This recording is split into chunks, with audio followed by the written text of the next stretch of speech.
So Intro Psych. How many of you are taught Intro Psych or are currently teaching it? Okay, I'm about to make you all very unhappy.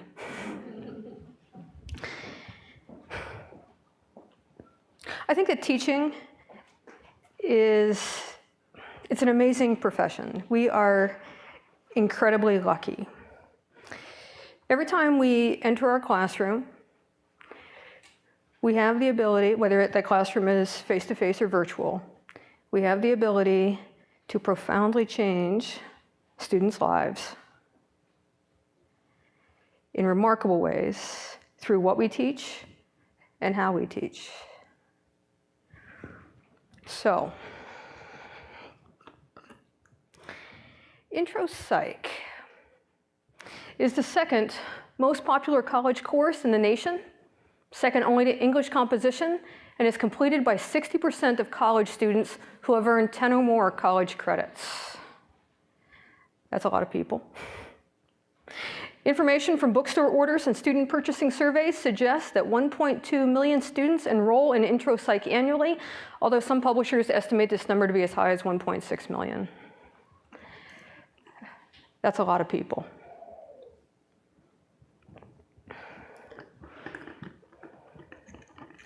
Not all of these students are psychology majors. In fact, let me ask you, thinking about your current Intro Psych course, or the last time you taught the course, or if you haven't taught the course, when you took the course, what percentage of your Intro Psych students are or were psychology majors? What would you guess?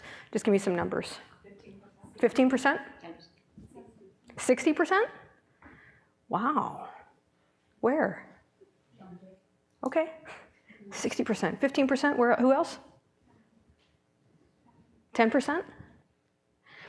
I would estimate my class at about 5%.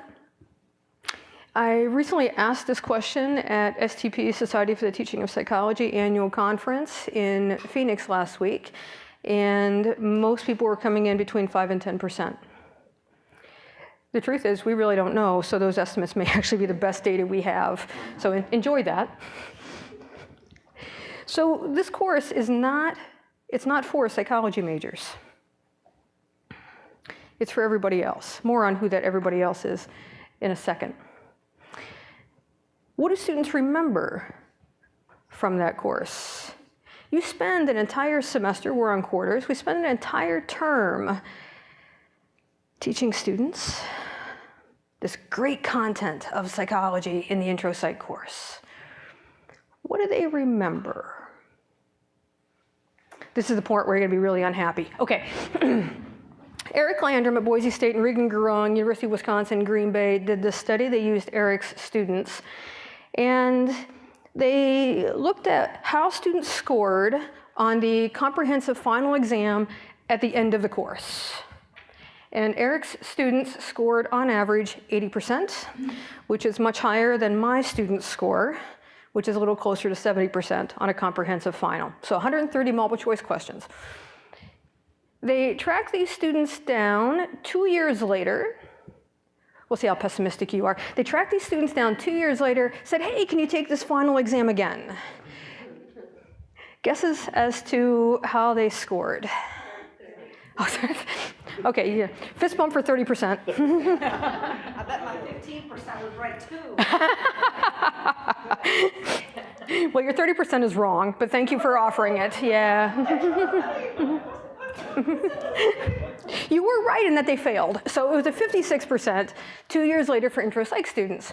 And then they thought, okay, well, to be fair, these are students who took the course 2 years earlier. They haven't taken any psychology since then. So what if we give this same comprehensive final exam to students in a capstone course?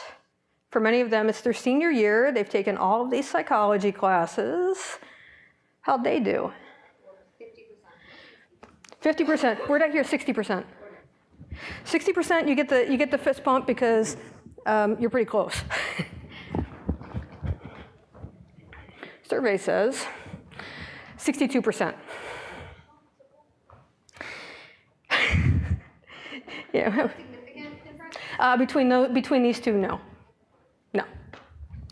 not a statistically significant difference. So, okay, so they're not remembering that.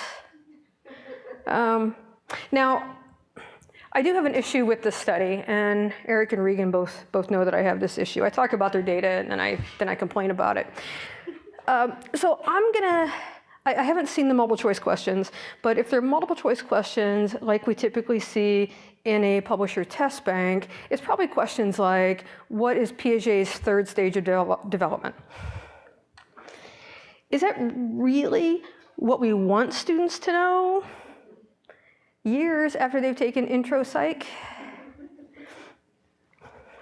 So I did Maureen McCarthy and I did this study. So Scott Lilienfeld's book, 50 Myths, have you seen that?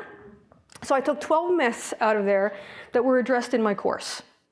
And I asked students at the beginning of the class, I just threw clickers. I said, here's a statement. Is this statement definitely false, probably true, or definitely true?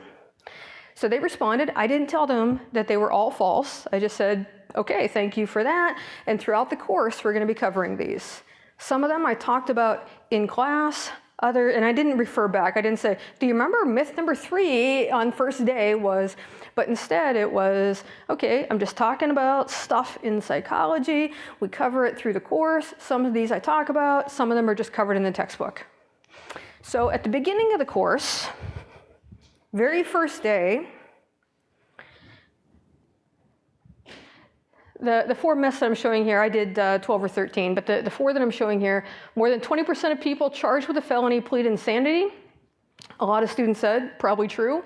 Individuals commonly repress the memories of traumatic experiences, probably true. And all effective psychotherapies force people to confront the root causes of their problems in childhood, probably true. Most people use only 10% of their brains. Yeah, okay, but we fixed this. I fixed this personally. I fixed this. So at the end of the course, I moved them into the definitely false, probably false arena. So I'm now feeling pretty good. Okay, I've achieved something here. Now, because this is addressing myths that they had, I'm hoping that it's going to be a little bit more memorable to them than Piaget's third stage of development. So I tracked these students down a year later. Now, these are community college students. They tend to move around quite a bit. I was able to find half of them and get half of them to agree, to participate. So they answered them, and we're still largely false. We're getting a little drift back.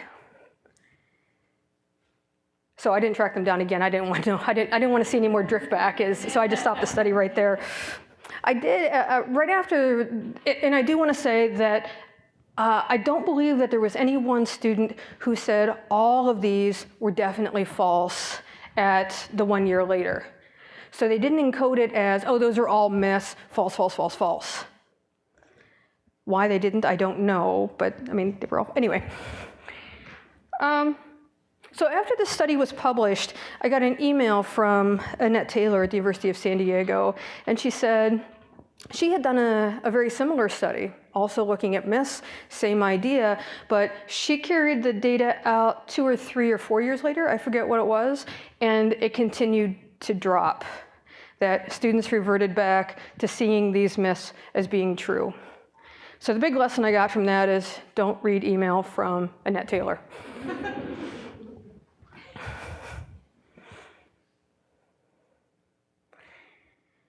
All right. I still believe students are learning something.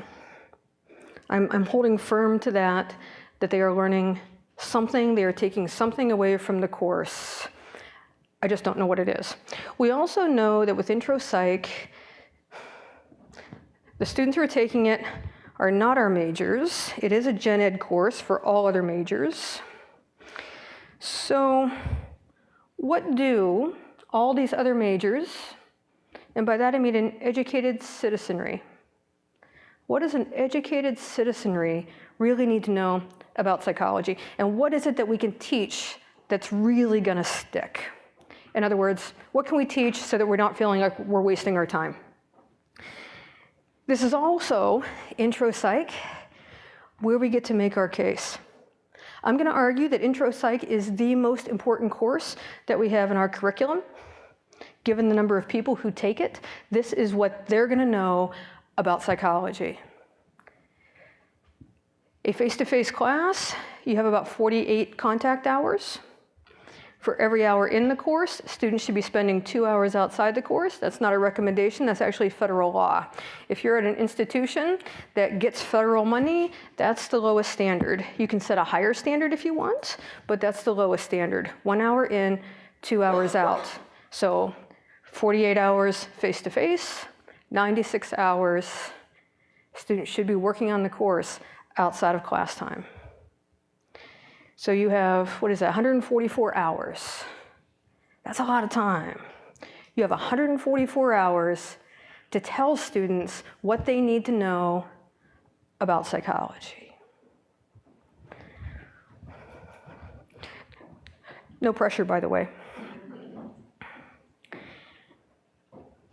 In your classroom, thinking about all of the people who have taken, 60% of people who take 10 or more college credits take Intro Psych. We're talking about future physicians. They are sitting in your class. We're talking about future engineers. They're in your class. Future business leaders are in your class. And if you feel like your US Senator is not listening to you right now, that future US Senator is sitting in your class. And not only do they have to listen to you, but they have to prove in some way that they indeed learned something. And if they do not, you can fail them and make them retake it, that future US Senator.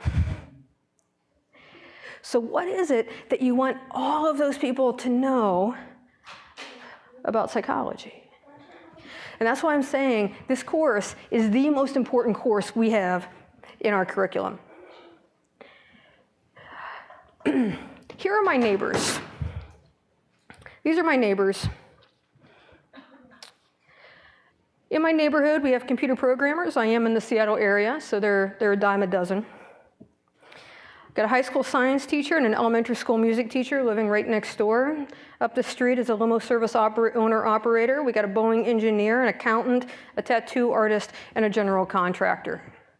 What is it that all of them need to know about psychology? And I'm calling this the neighbor test. To think about what you are teaching in Intro Psych, do your neighbors need to know that? Do your neighbors need to know Freud's defense mechanisms?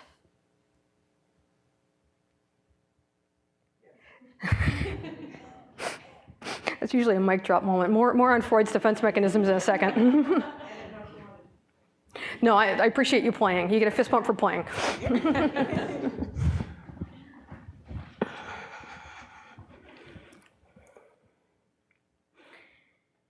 So we're not experts in every area of the course. And I know for those of you who are graduate students, you're like, I'm not expert in any area of the course. I totally get that. You can probably handle the research methods section by now. You probably feel okay about that, and then it goes downhill after that, and that's perfectly fine. By the time you have your graduate degree, you're going to feel pretty confident in most of one other chapter. And that's not going to change for the rest of your career, I got to tell you that. So I've been teaching Intro Psych for, 25, 30, a long time. I'm younger than I look. And I'm older than I look. It doesn't matter. So because we are not experts in all areas of the field, and we never will be experts in every chapter, we rely heavily on the textbook. And we probably rely more heavily on the Intro Psych textbook than any other textbook for any other course we teach. If you're teaching learning, conditioning and learning, for instance, you probably feel pretty confident about classical and operant conditioning, and you don't really need to rely on the textbook to get you through it. But if you know nothing about stress and coping, you know nothing about social, you're really relying on the textbook. And when you first teach the course, hopefully you're about one chapter ahead of the students. And your goal is to read the textbook, understand the textbook, and help students understand that particular chapter. You're not an expert in it. So because of that, we rely heavily on that textbook. So, how do you decide what to teach in intro? Regan Gurung and I asked this question years ago. We went to what was then STP's Best Practices Conference. So Regan and I just did a discussion section, just said, hey, let's have a conversation. How do you decide what to teach in intro? And I am so glad that we did that because I got two wonderful quotes out of it. One person said, I teach development in intro because students need it later when they take development, which sounds reasonable. To which somebody else immediately put up their hand and said, I don't teach development in intro because students will get it later when they take development. So the lesson here is if you want to teach it, you use that reason. And if you don't want to teach it, then use that reason. And in the end, frankly, it doesn't much matter. Because most of these students aren't going to take development anyway. We've already established most of the students are not psychology majors, so they're probably not going to take development. If they do take development, the person who is teaching development is not going to assume that their students had development in intro. Or if they did, they're not going to assume that they remember it. We don't have a unified curriculum for intro. In fact, it appears that most instructors don't cover the entire Intro Psych textbook. We don't have an agreed upon curriculum. So anybody who is teaching upper division courses can't assume that students had it in their intro course, even though intro is often a prerequisite for these upper division courses. Hopefully you're now wondering maybe why, if they may not actually get that content in intro. Like, what are they really taking away from intro? And we don't have a unified curriculum. It gets worse.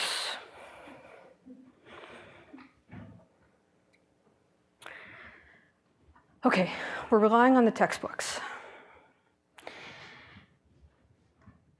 The next section of this talk is how textbooks get written or how the sausage gets made. I apologize for that. I know it's kind of disgusting. But so is how textbooks get written.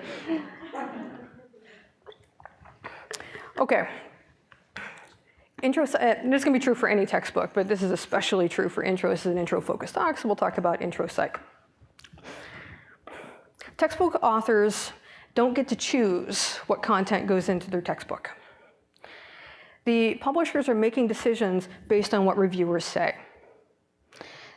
So who in here has reviewed chapters for an Intro Psych textbook? Anybody's done it? Yeah, okay. So often what happens is a publisher will contact you, say, hey, this textbook, this Intro Psych textbook, is going into a new edition. We would love to know what you think. Can you choose 3 chapters? We'll give you an honorarium for doing this. Or they get really cheap and say, you can choose 10 books from our catalog. I'll make them pay you money. Books from the catalog doesn't pay the mortgage or the rent. So choose 3 chapters. So you choose 1 chapter, like research methods, that you feel pretty confident about. You choose a second chapter that might be in your area. Like for me, I might choose social. That's what I came out of.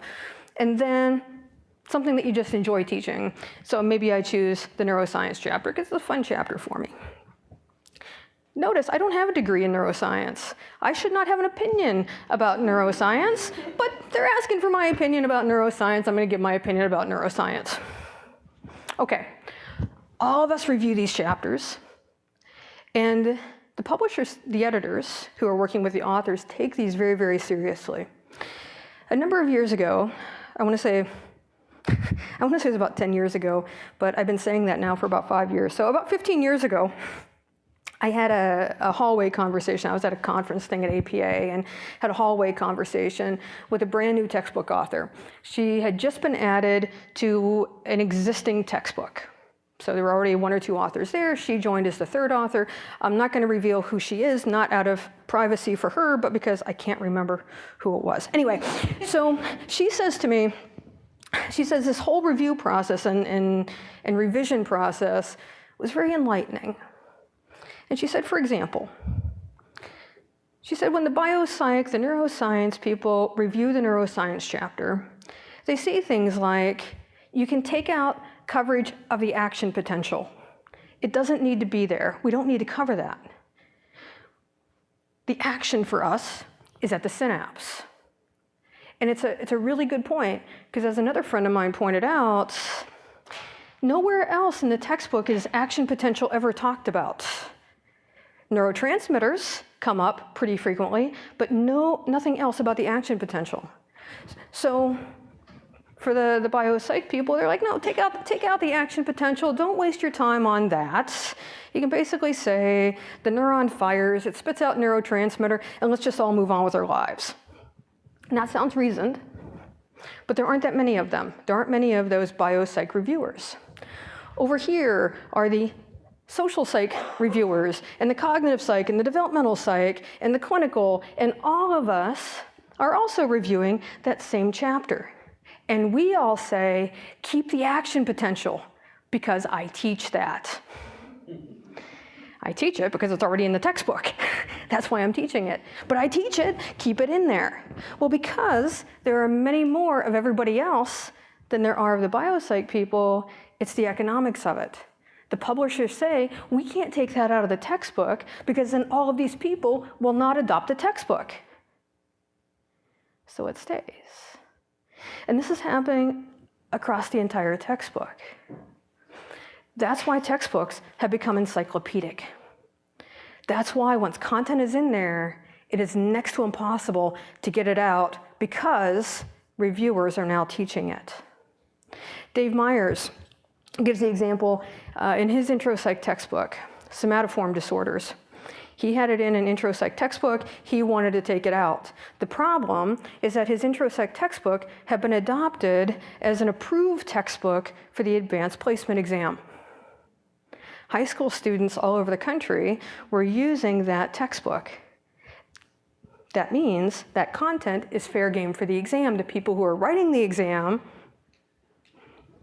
are maybe writing about somatoform disorders. So once that content was in, he had a heck of a time getting it out.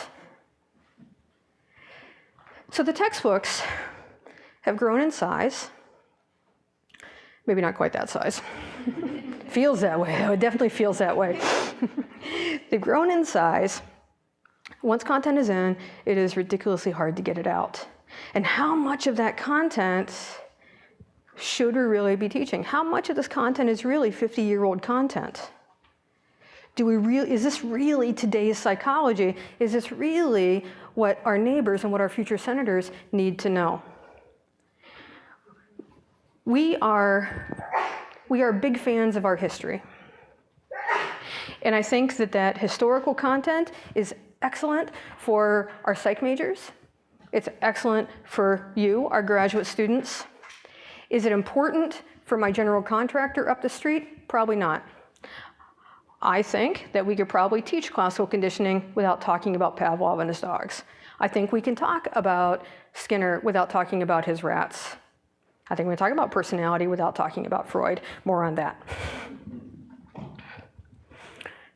Scott Lilienfeld, another Intro Psych textbook author, he tells the story of getting a review back where the reviewer said, you need to spend more time in the sensation and perception chapter talking about dark adaptation.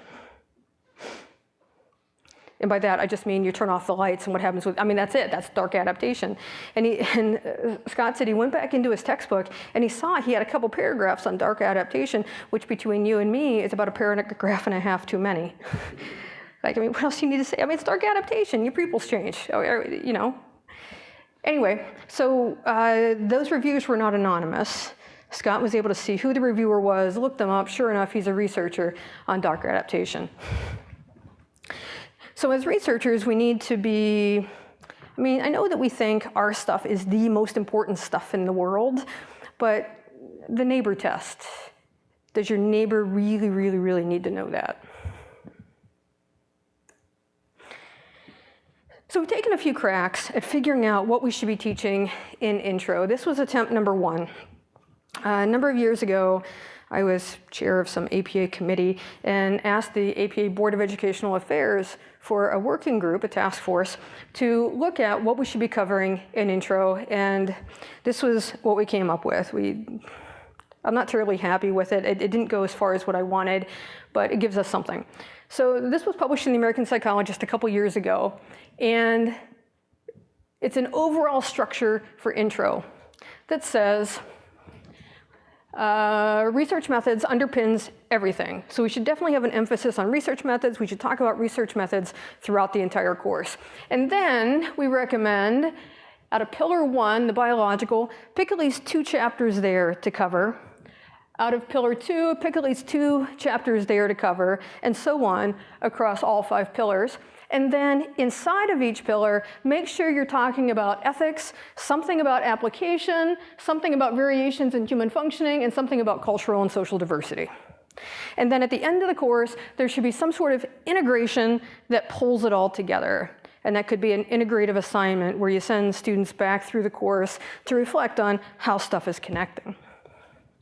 So it's fine for what it is. It basically says if you're spending the entire course talking about personality, don't. Split it up a little bit and talk about some of these other things. This did not answer my question of, do I need to teach the action potential? And that's my big question. It's not my only question, but it's one of my big ones.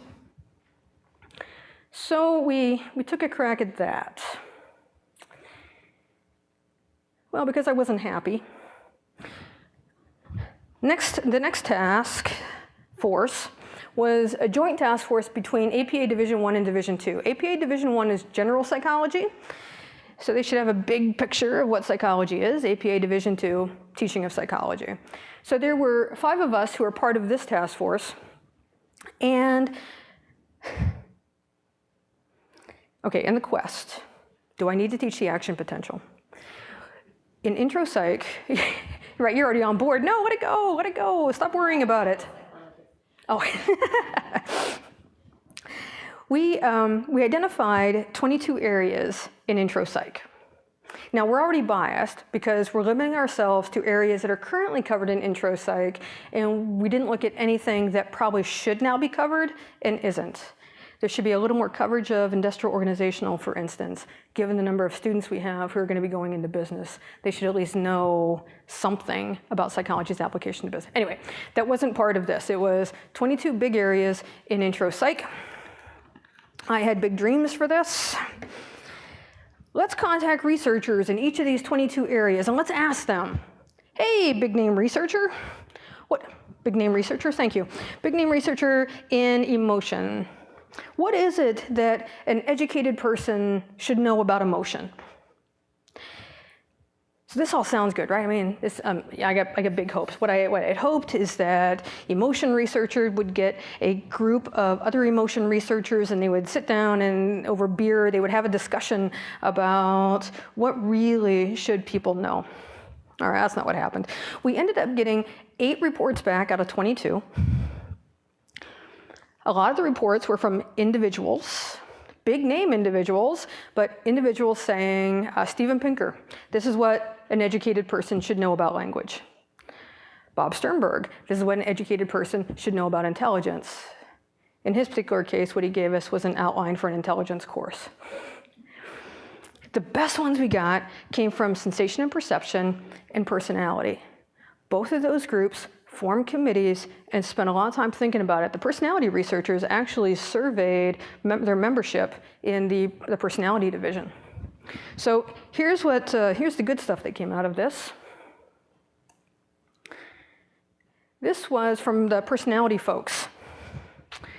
The committee was in agreement that a chapter on modern personality psychology is not the place for pre-World War II theories in psychology, and that intro text would do well to create a history and systems chapter distinct from personality chapters.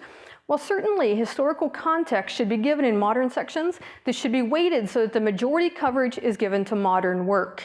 Topics of coverage included assessment reliability and validity, types versus traits, and the trait goals narrative framework often used by personality psychologists. All agreed there needs to be emphasis on psychology as a science, and that ultimately individual authors should make their own choices regarding the specifics of content. So the big takeaway? Stop teaching pre-World War II theories of personality. And as a friend of mine said, we could probably go to even stop teaching pre-Vietnam War era theories of personality. in Intro Psych. What you do in an upper division course may be very different, but in Intro Psych, so I took that to, so essentially what that means is you don't have to teach Freud, I'm sorry. You don't have to teach Freud, you can let him go. And the response I get is usually mixed. When I said that at this last conference I spoke at, about a third of the people applauded. I notice I'm not getting any applause here. So for some people, they're looking for a reason to dump Freud. There's your reason. For others, they're like, but I like teaching Freud. Well, go back to that slide about why you teach what you teach. If you really like teaching it, then go ahead and teach it. For myself, I took it as permission. I can stop. I got thinking, why is it that I am telling students, this is what Freud said. This is what Freud said. Modern psychology, we don't believe this anymore. This is what Freud said. And oh, by the way, I'm going to test you on what Freud said that we don't believe anymore. Why am I, I've got 48 hours in the classroom with these students, and what I'm saying is, here's some stuff that we don't believe anymore. I wasn't convinced that was a good use of my time. All right. What else? Sensation and perception. These folks came up with some major themes that I really liked. So they have three major themes. We don't directly perceive the world, we perceive a mental representation which is based on interpretation. For them, they said if people walk away understanding that, then they're coming away with a basic understanding of psychology. Perception is affected by experience. It brings together nature and nurture. And to understand perception, we need to explore the relationship between physiological and mental processes. So in the end for them, getting so deep down into the weeds of sensation and perception isn't that important. But if students are able to walk away with these, we're much better off. So they gave us a list of things that we don't have to cover anymore. Below are some examples of concepts that are often covered in textbooks that may not be appropriate for this level because they're technical and maybe more appropriate for higher level courses in which students get more depth. And that includes accommodation, dark adaptation, feature detectors, signal detection theory, structure of photoreceptors in the eye, binocular rivalry, and phase locking frequency theory versus tonotopic mapping. I have no idea what that is. I don't know what Intro Psych textbook is covering that. It's in hearing? Okay, that narrows it down for me. What Intro Psych textbook is covering this? Gray? It is covered in physiology. Oh, I totally believe that, but they're saying they're seeing it in an Intro Psych course and that we don't need to teach it there. Physiology is taught first. Uh-huh. It makes sense. Okay. If physiology is not taught first, we have to give one Okay. class to that. Okay. Are you okay if I don't teach that at all? I do not teach that. Okay, you don't teach that. If you don't, you know what this is and you don't teach that, I'm not going to teach it either. We have a couple of them. Because they haven't taken physiology. Yeah. Oh, they have to take physiology. They have taken physiology. Yeah. So I could teach them that thing Right. and the connection between metaphoric and physiological. Okay. I trust you. And go back to them. So we use Siegler's textbook, and he covers a bunch of these. So we talk about signal detection. Well, I don't, but Yeah. the book does. Right. About signal detection theory, the structure of photoreceptors. They go into structures of every other sense as well that I gloss over, and then accommodation as well. So And they cover dark adaptation too. no. Oh, they don't. Interesting. Okay, well, they should. I mean, in here, what's in a well, I just want to make something clear. And you're talking about your 48 hours of time to do things. What you have in the textbook, with a whole, and let's say you have all of those things, what you're basically going to do is pick an exemplar and probably drill down into that exemplar. On the other hand, if you just present perception, on a very global kind of level for, let's say, the 5 senses, you never get anywhere. And again, it's a very interesting kind of thing to look at. The other thing is a couple of slides ago, when you were talking about, again, about the pre-World War II everything, which may or may not be true as to how you teach it. I go back to, you know, and probably misstating the thing of Santayana. That is, those who do not know history are condemned to repeat it in some way, shape, or form.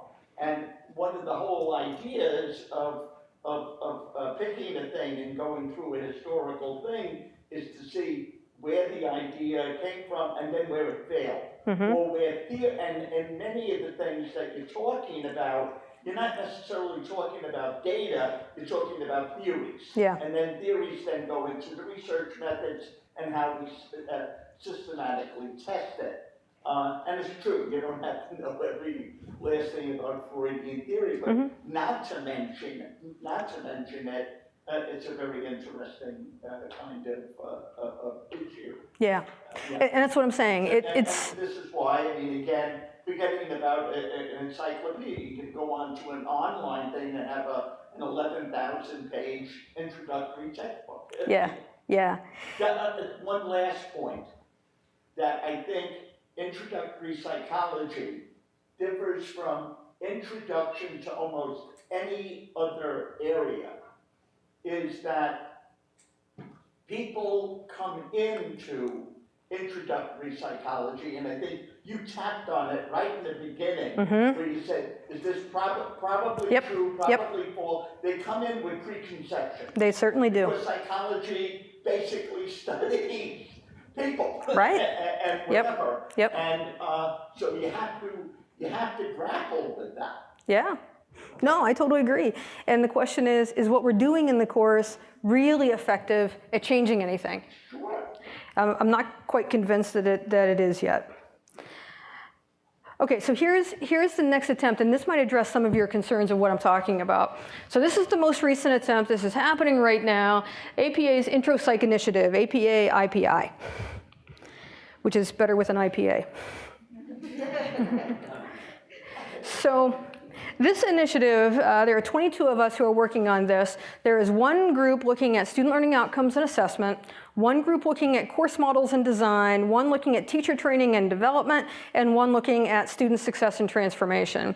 And that transformation piece is a little funny, but it sounds to me like it's going to be, when students are done with the course, how have their lives been transformed by this 48-hour experience, which is, talk about pressure, right? You got to transform people now. So we met, specifically, I'm on the Student Learning Outcomes and Assessment group, and we met a couple weeks ago in DC. If you want to learn more about the APA IPI, bit.ly/APA IPI. So Garth Neufeld and Regan Gurung are co-chairs of that, of the entire APA IPI. Of this smaller group, the Student Learning Outcomes and Assessment group, it is Kristen Whitlock and Jennifer Thompson who are co-chairs of that. And then the minions are Jane Hallen and myself and Eric Landrum, and Martha Bano is APA staff extraordinaire. So when we met, we put together a set of student learning outcomes for Intro Psych, which we've never had before. And what I am most excited about is for one of those student learning outcomes, we have identified 5 overarching themes, which I unfortunately am not at liberty to share with you. But if you know Dave Myers' 4 big ideas he talks about in his intro book, or Wayne Whiten's 7 themes he talks about, Bridget Martin Hart at Duke University has been talking about 7 big ideas. Essentially what we did is we mashed them all together and came up with 5. And they're not going to be anything that's surprising to you. Things like, if students walk away knowing that who we are, our behavior, how we see the world, are influenced by our past experiences, by our current experiences, by our social environment, and by our culture, then we're much farther ahead. If we can all agree that our students should walk away knowing that, how an individual instructor teaches that throughout the course is entirely up to them. But if students in an Intro Psych course walk away knowing that, that's pretty awesome. And if we can hammer that hard enough, not only do they know it at the end of the course, but I'm willing to bet that they can hold on to that for 1 year, 2 years, 4 years later. It's not Piaget's third stage, but it's these 5 big ideas, these 5 overarching themes. So hopefully, a book is going to be published that's going to talk about that. We're going to show up at all the conferences talking about it, but it's going to be 5 overarching, right now, as it sits, it's 5 overarching themes. Hopefully by next summer, I'll be able to share those with you. I'm sorry, what's a slow? Student learning outcome. You're welcome. You are very welcome. Okay, so in the meantime, so still, that group, action potential. Nope, still not giving me my answer.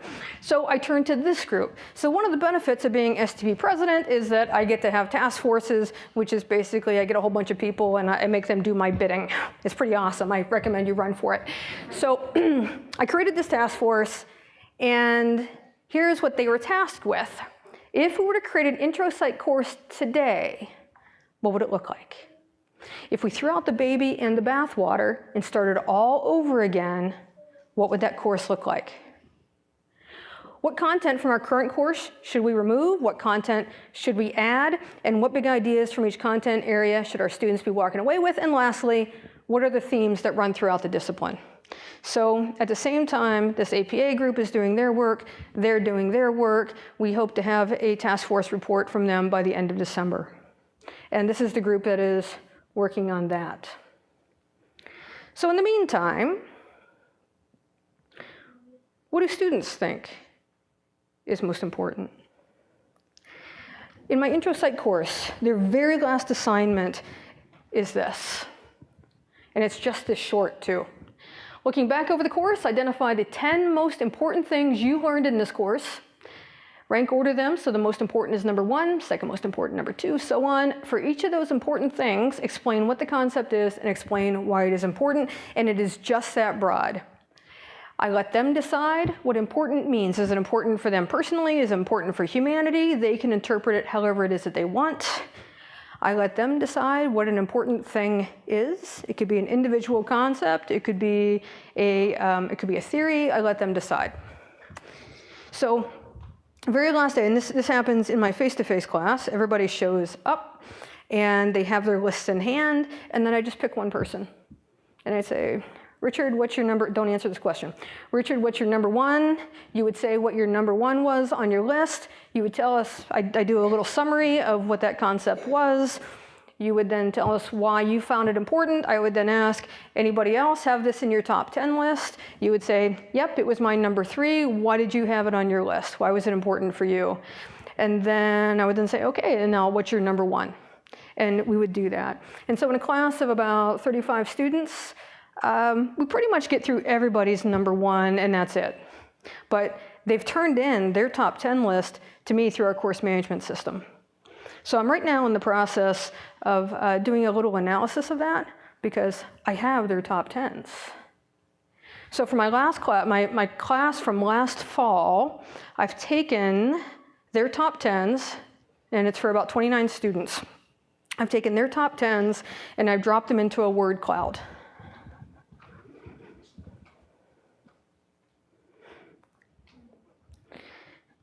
So you know how word clouds work? The bigger the words, the more people said it.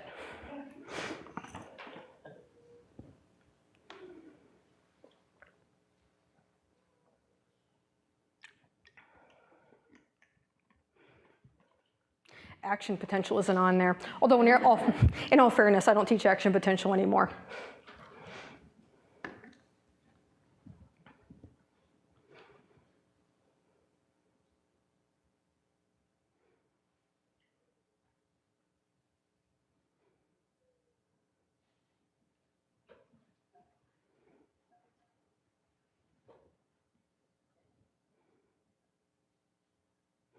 A friend of mine looked at this and said, you got to give people a couple minutes to process it. So I'm giving you a couple minutes to process it.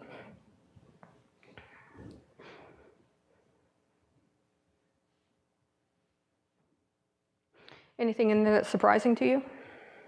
Yes. What's surprising? Number one is motivation of behavior. That it's not in there? Or how much it is? Is there anything surprising about what my student said? No, number one should be motivation of behavior. Oh, it should be there? Whether you say or not say Uh-huh. doesn't matter. All right. Well, you'll be disappointed to hear I don't cover the motivation chapter. I'm surprised that operant conditioning is so dominant. Yeah. And conditioning. And conditioning. Yeah. So some students just put conditioning because they wanted to cover classical and operant conditioning at the same time and not have it take up 2 slots. So I left them in there as separate things. And I think classical conditioning may also be in there someplace as a much smaller one. So to give you a sense as to how much time do I have? Anybody know? 15 minutes? No, you have, Am I done? no, you have half an hour. You have half an hour. I can't have half an hour. I started at 11. Yeah, but you have for discussion and whatever. Oh, for whatever. We Okay. have until 12. We have this space for until 12. Okay. Great. So everybody who was hoping that this was going to be over in 15 minutes, too bad. You're stuck for another 15 on top of that. So what I do in my course is,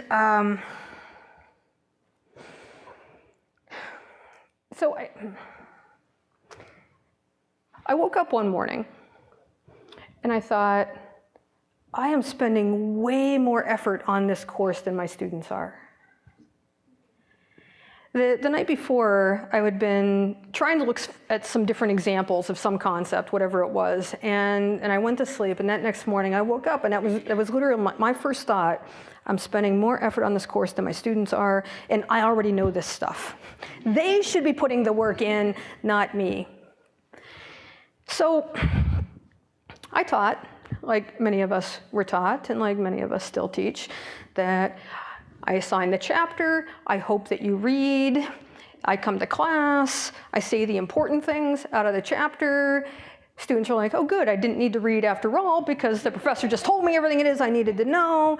And then in a few weeks, I'm going to take this multiple choice test that I don't know how to study for, and I'm not really going to study for it anyway, but I'm pretty good at taking multiple choice tests, so I'm just going to roll the dice. And then repeat. So, Eric Landrum again. You should have him come talk. Then I don't have to say all of this. Eric Landrum at Boise State says, the one skill that students come out of college with that no employer wants is how to take multiple choice tests. So I gave up the multiple choice test that day. Not that day, it took me another year, honestly. But I gave up the multiple choice tests. And I moved to an interteaching model. Have you heard of that? So in interteaching, the students basically teach themselves, which is honestly, that's where learning happens anyway.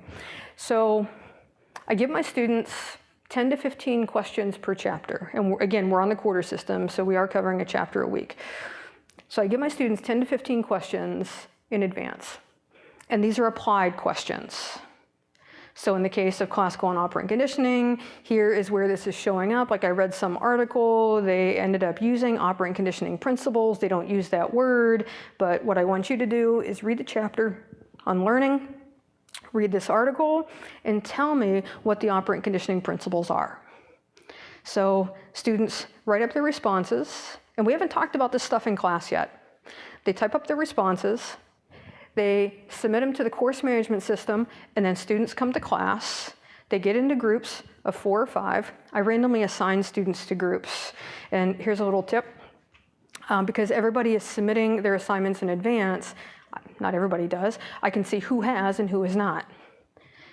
So I take everybody who has done the assignment, I randomly assign them to groups, and then of the students who have not, I drop one in each of these groups. Because when they get to class, I want the social pressure of, I didn't do the assignment. Well, we all did the assignment. What do you mean you didn't do the assignment? That's what I want. What I used to do is I used to take everybody who didn't do the assignment and put them in their own groups. And I thought, no, because that's norming it for them. What they're learning is, oh, none of us did it. Oh, well, good for us. I guess nobody in here is doing it. I didn't want that. So drop them in. So they get into groups, and they talk about their responses.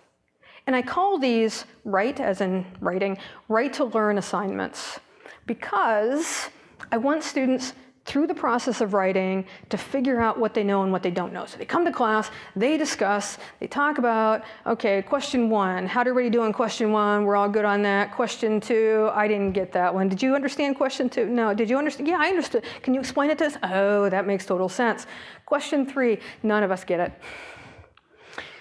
So after about 40 minutes of discussion, students go to the whiteboards around the classroom and they write what it is they want me to cover in the second part of class.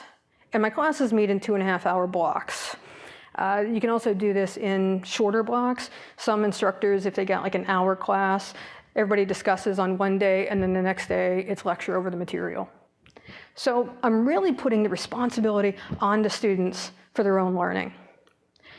So they tell me what it is they want me to cover. That's what I cover. We don't get to it all. The following class, we come back. Students are in groups for about 20 minutes. They talk about what I covered on Monday. And they're like, okay, are we clear on number 3 yet? No, still not yet. That was a stupid explanation that did not work for me at all. I circulate among the groups. This group says, can you give us a different example for 3? That really didn't work. Totally, I can do that. And they can see everything we're planning on covering in that chapter, the questions that are left to cover, anything else up there that you've decided you want me to cover, we can do that. That's what we do next class. And then students have until the following week to revise their responses. And they should all be right now, right? They're not, but they should all be right now. And then what I grade is I look at the revisions, and I go back to the original submission, their first draft, and I grade that one for effort. That's worth 1/3 of the grade. I grade it for effort. I tell them you don't have to be right. In fact, I expect that you won't be. But I do expect you to wrestle with this. I expect you to try desirable difficulties, right? I expect you to try. And they try. And then I go to the revision, and I pick 2 questions that I grade for correctness. They think I'm picking at random. I'm not. I'm picking a couple questions that are easy to grade, that I'm interested in reading, 80 of. So I'm not grading them all. And in that way, it's much like a multiple choice test. Multiple choice tests can't cover all of the content. This can't either. But students really struggle with this because they think if they've written something, I should read it and grade it.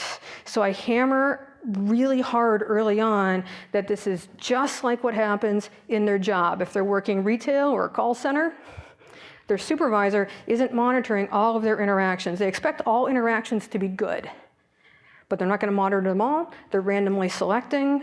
So as far as they know, I'm also randomly selecting. And that's it. At the same time they're revising, they're answering the next set of questions for the next chapter, and we repeat. And the questions are largely applied questions. So that's partly what you're seeing reflected in here. In the therapy section, for instance, I have questions about how to choose a therapist, how to find a therapist. Operant conditioning, lots of real-world examples of operant conditioning. What else? Oh, stress and coping. So, well, students are going to love that regardless because, they're stressed. But I have a very large immigrant and refugee population on my campus. And one of the articles I have them read was from the Seattle Times, where they interviewed 3 people who were recent refugees, and they followed them over the course of a year, and they ended up writing about a lot of the stressors they had and the health impacts that those stressors were having, and including mental health impacts. And for a lot of students, they're like, whoa, I had no idea. And for my immigrant and refugee students, they're like, yeah, thanks for validating my experience. It's great to know I'm not the only one. So partly what you're seeing reflected here is just a reflection of what I emphasized in the course.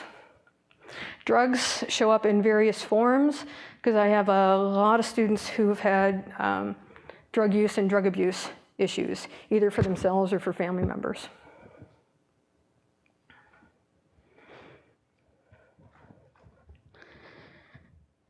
So, between now and Monday,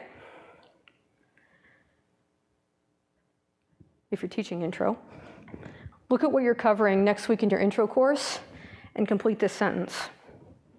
My neighbors need to know this because, or if you'd prefer, my future senator needs to know this because. Thanks. We have some time for questions and comments.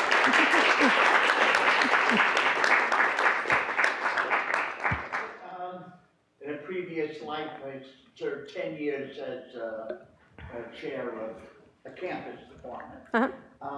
So there are two issues that I'm just interested in hearing your input. One is, as a department, very often we're going to wrestle with what would be a good thing for a person to be as a psych major and have, whatever. Yeah. And so one of the things that's important is where we have, when we basically look at our students who eventually become psych majors. Yeah. And graduate as psych majors, over 65% of those students had taken their introductory psych course, not in our department. Right. But either, because we're a 4-year thing, so you're taking it either at community college or you're taking it as an AP. Right. So in a lot of ways, psychology departments don't have that much control over, Right. And that's another thing. And then the other thing that I think I heard you mention in a couple of classes, and again, you're coming from a community college environment, and in many states, there's a requirement of a class size, which is, I think you mentioned at one point, it sounded like 20 or 25 students per your class. Very often, in lots of psychology things, you're teaching 100, 250, 300 students. And it's a very, very different dynamic as you're teaching in the class. So do you have any kind of comments on those two sort of issues? Again, and then how we as a group can influence whatever changes there are in introductory psych. Well, this is my hope to address your first question about we don't even know what our own intro psych instructors are teaching, let alone when they transfer in, what are they bringing? Yeah, we have no idea because we don't have an agreed upon curriculum. And this is my hope for that very first bullet point. If we can at least agree on these student learning outcomes that I cannot share with you and these 5 overarching themes that I can't share with you, that if we can agree on that, then I think we can have some confidence, and when students come to us, they at least know that from their intro psych course. So that was your first question. The second question was? Size of the class. Oh, size of the class. So our classes on my campus are capped at 38 because when they remodeled the building, that's how many seats we had in the room. And that's about how those decisions are made, frankly. I know at some institutions, very small classes, like under 25. I taught at one community college where we capped at 50 because that was the number of seats that would fit in the room. For classes of 150, 200, 300, I think that you can still do this technique that I was talking about. Now, you don't, in addition to not having to grade all the questions of everybody, you don't have to grade everybody's every time. You just need to find out what kind of gamblers they are. So you've got some students who are willing to risk it and not do it. Other students are like, yeah, I'm not going to risk it. I'm going to do the best I can every time. If you've got TAs and you got a good rubric, that absolutely works. For grading something like these essays that I'm talking about, I recommend 2-tier grading. So first tier is having a really good rubric, a very clear, self-explanatory rubric. All you're doing is clicking boxes. On to the next one, click boxes.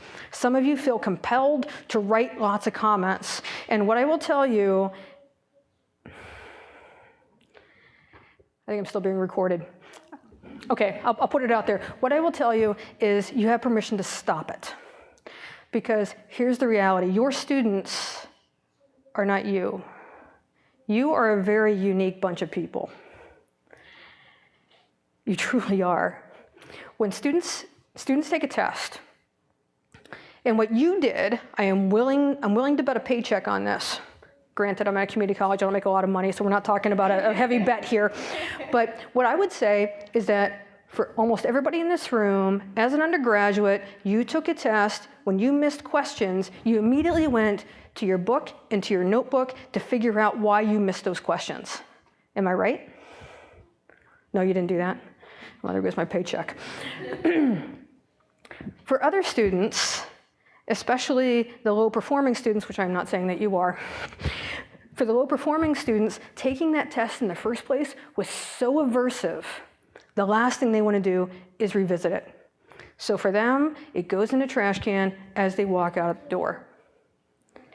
I mean, it's a horrible, awful experience. Why would they want to revisit it? They do the same thing with written work. They've written this assignment up. They hated doing it in the first place. They don't feel like they're good writers. They don't feel like they produced anything that was worth anything. And the last thing they want to do is read your comments saying, yeah, screwed that up. They don't care. They're like, I don't want to look at this. It is so aversive.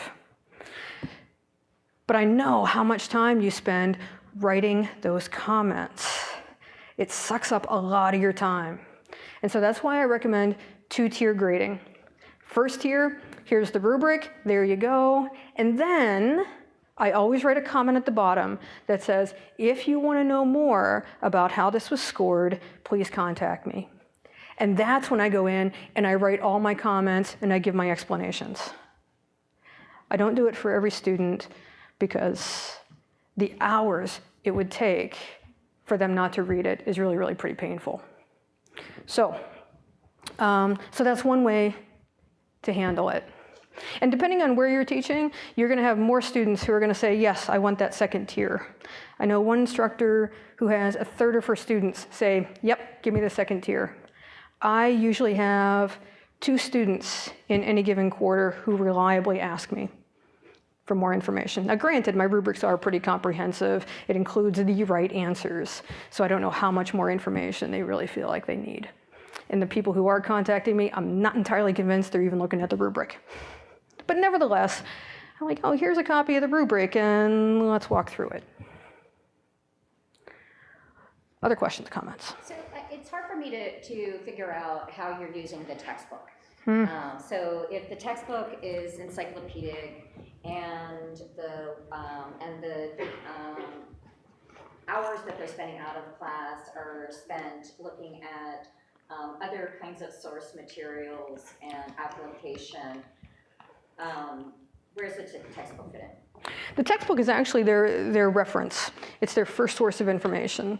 So the outside material might be, for instance, in operant conditioning, I have my students read about a city. I'm blanking on the name of the city. I won't say it's Richmond. Anyway, a city where what they've done is they figured out that most of the violent crime in that city was being committed by a handful of people. So they said, what if we go out and we offer them money? We're going to pay them to come in and take workshops with us here at City Hall. And as long as they're not doing anything horrible and awful, we'll essentially pay them to be here. And it worked. The amount of violent crime dropped off precipitously. And the people who were committing the crimes felt like they were being listened to. They felt like the workshops included job skills, that they were actually given what they needed to not do what it is they had been doing before. So I have students read that article, and then I say, what's this have to do with operant conditioning? So students have to go to the textbook and figure out what operant conditioning is, and what does it have to do with this particular example. Same thing with the stressors, that stressor article, the immigrant stress experience. I then include a question about, and what does this have to do with general adaptation syndrome? So students then have to go into the textbook, read about general adaptation syndrome to go and answer the questions. Is it possible for them to Google general adaptation syndrome and not read the textbook? Absolutely. Do I care? Not really. If they come away knowing what general adaptation syndrome is, I'm happy. Doesn't take much to make me happy.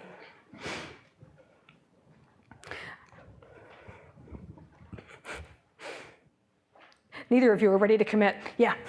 Yeah, so my question's a little broader. So I'm a stigma researcher, and one of the things, so I'm thinking about the kind of the literacy aspect of Intro Psych. And one of the things that we know has happened over the last 20 years is that stigma for certain groups has increased as people come to fully believe that genetics and biological factors determine behavior. So we've sort of failed in increasing literacy in this regard. And I'm wondering what we as, I don't teach Intro Psych myself, I've taught at normal other, sort of classes like that, but what can people who are teaching Intro Psych do to address that? Because it's not, whatever is being done right now is actually working against people understanding the multiple, determinants of behavior and sort of belief that people can't change, and Right. this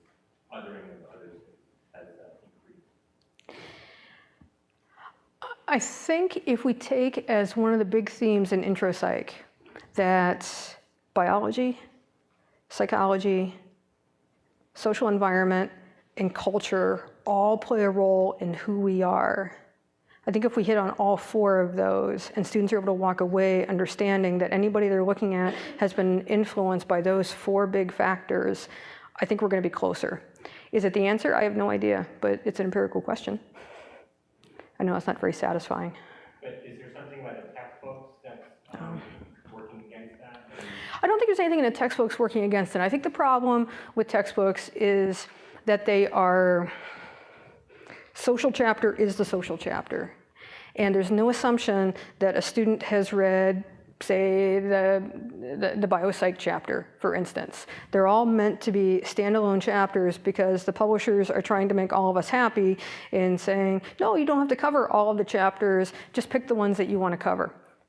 So I think what's going to happen, and this is my big hope, and I've been working on this whole Intro Psych thing for a long time, but I'm feeling very hopeful right now that if we really do have those 5 overarching themes, what is going to happen is that the next edition of your textbook is going to take those 5 overarching themes and retrofit them into their existing content. The textbook that you're using may be using the APA guidelines for the major in the same way. So I think the same thing is going to happen with these 5 overarching themes. All it's going to take is for one textbook to pick it up, and immediately all the others are going to fall. So it's going to be a retrofit, and I'm picturing something color-coded, frankly, is what's going to happen. So this overarching theme will be red, and then content throughout the book. Here's a red section, here's a red section, here's a red section. These are all examples of this overarching theme. And then about 2 editions later, we're going to start to see textbooks being written specifically to those overarching themes. So if we could pull that off, then I think it's going to address your question, because it's really going to emphasize, here are the, and this is just one example of an overarching theme that may or may not be one of our overarching themes, are these four ideas of the 4 factors that really affect who we are. Once that gets written into textbooks, then that's what's really going to change how courses are taught, because we're still reliant on the textbook. Okay, so thank you for the book, and I'm excited to hear about your into teaching, because I think, as you say, that Intro Psych is a gen ed course, and I think many of us lose sight of that because we're so sick about textbooks. Yeah. And that the content is one piece of the course, and we need to really build plus tie into developing the other skills that APA mentions as the other 4 goals Right. but not just for undergraduate majors, but I think those are sort of at the heart of liberal arts education as well. Absolutely. So I think that the inter-teaching helps students to work on their communication skills, both written and oral, and critical thinking skills. So could you maybe proselytize a little bit more about those aspects of the gen ed in an Intro Psych course, and especially for new instructors who may think that you just go chapter by chapter through the textbook, you know, what are the other kinds of things that you should be trying to develop in your students, in your Intro Psych students who are going out into the world? Yeah.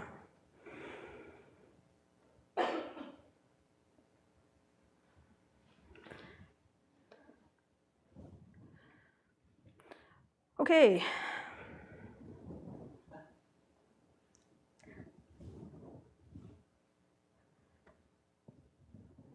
One second.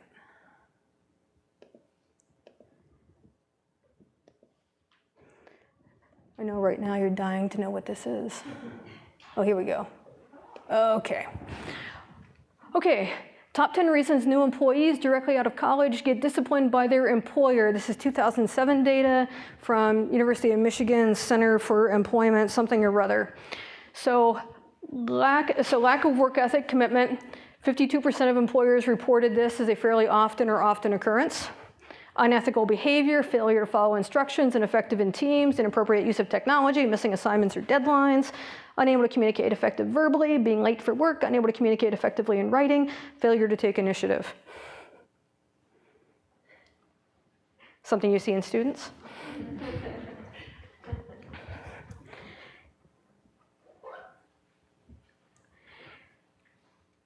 What skills did managers in 2016 think new graduates lacked? Critical thinking and problem solving, attention to detail, communication, writing proficiency, taking ownership of work, leadership, public speaking, interpersonal skills, teamwork, data analysis, specifically using Excel, Tableau, Python, etc. Industry-specific software. So the things that they want, they're not getting.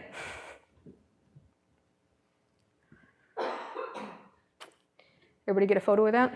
Okay, next one. So this is National Association of Colleges and Employers. This is their Job Outlook 2018 survey. This is what they want. They want students to have problem-solving skills, ability to work in a team, communication skills, written leadership, strong work ethic, analytical quantitative skills, communication skills, verbal, initiative. They want them to be detailed-oriented, flexible. They want them to have technical skills and interpersonal skills, which they helpfully define as relates well to others. So, and if you want to see more, you can go to the bit.ly wanted attributes and read more about that particular study. So what I'm trying to accomplish through this teaching technique is addressing a lot of these. That I want students to have problem-solving skills. You've got this application question, how do you answer it? I want them to work in a team, they're working in a group. I want them to get practice writing. I want them to have practice with leadership inside of their groups.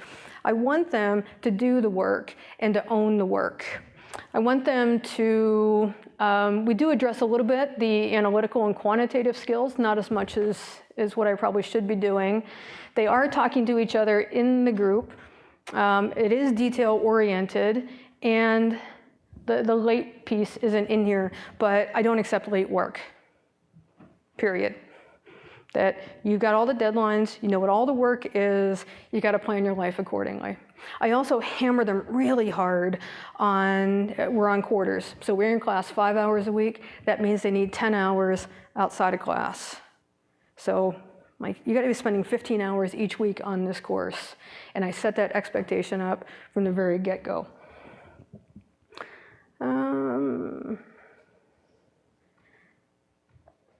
This is the other piece that I'm really interested in. Elena Connor is a cultural psychologist at Stanford, and she's written a lot about collectivism and individualism.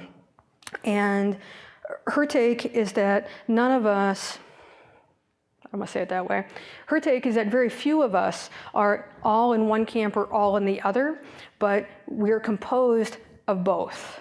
So for instance, I grew up in the Western Hemisphere, so I lean more independent that way. I identify as female, so I'm more interdependent that way. I am white, so I'm more independent that way. I grew up working class, I'm more interdependent that way. So you can go through this and you can check off the boxes. In some cases, you might check off both boxes or neither box. And that gives you a sense as to which direction you tend to lean. For my students, a lot of them are from the East. I got a lot of students from Asia, a lot of students from Africa. Largely female, largely not white, largely working class, largely from something other than mainline Protestants. A lot of them are interested in government work or nonprofit work, including education, and a lot of them are from Global South. So I have all these students who lean much more collectivist. So it's one of the reasons I switched to this inter-teaching model, drop them into groups, and let them work with each other to become interdependent with each other. She and some other people who've been doing work on this have discovered, they don't have this, this isn't hard to discover, but higher education is largely independent. It's individualistic. It's about you studying by yourself, you writing papers by yourself, you turning them in, you're graded by yourself. It's all about, and all the messaging is about you becoming the best you that you can be, you achieving your fullest potential, you, good God. So from an interdependent perspective, people who are coming out of collectivist cultures, when they get dropped into higher education in the States, it's just like, whoa, wait. What is going on here? I'm getting all this you stuff, but where I come from, it's we are in this together. What is going on here? And Elena Connor is from the South, Kentucky or Tennessee, I'm afraid I don't remember which one, and she ends up at Yale. And so here she is going from this very collectivist environment to this very individualistic environment, and she said her first task as a college student was to sort that out. So they've played around with messaging. So they changed some messages that students get. So randomly assigned brand new students coming into Stanford. Some of them got the we are all in this together message. Others got the you are going to become the best you that you can be message. And what they discovered is that the students who got the we message, who leaned more collectivist, were more likely to persist. They were more likely to graduate from Stanford. Those who got the you message and leaned more collectivist, they didn't fare so well. And the individualistic people in both groups, they did fine. For them, it doesn't matter if they get the you message or the we message. Like, you can we me all you want, but I'm an individualist, I got this. Her talk, I encourage you to, she has a wonderful TED talk. I encourage you to watch it if you haven't seen it. But I saw her speak at a conference. And no talk that I've heard in the last the last 15 years, I'm aging by the moment, in the last 15 years has affected me more than that one, because it even changed how I advise students. It used to be I would just tell students, yeah, you can choose any of these 60 classes in this category to fulfill your degree requirement, pick one. And the students were trying to tell me, they're like, yeah, but which one? Doesn't matter, just pick one. Just go pick one, it doesn't matter. Yeah, but which one? Like, oh. So now it's a cooperative. Okay, we're gonna figure out which one of these courses is gonna be the best one for you. So let's talk about what it is you're trying to, where you wanna go in your life and what courses really, I really made it a we decision instead of a you go figure it out. And for the students who are like, no, I'm just gonna pick one. Oh, okay, individualistic, check. So that was a long answer to your question, but that's what I'm after, because that's what employers are after. And just as a side note, 87% of psychology majors don't go on to graduate school in psychology. 87%. 57% hold on to their bachelor's degree and go into the workforce. We're calling them workforce psychology. I kind of like to call them the Illuminati, but that's what they're doing. Another 30% get a graduate degree in something else. My dermatologist has a bachelor's degree in psychology. So you really are unusual. You're 13% of psychology majors. And now I am pretty sure I am really out of time. So I'm here for lunch. So thank you so much. Thank you.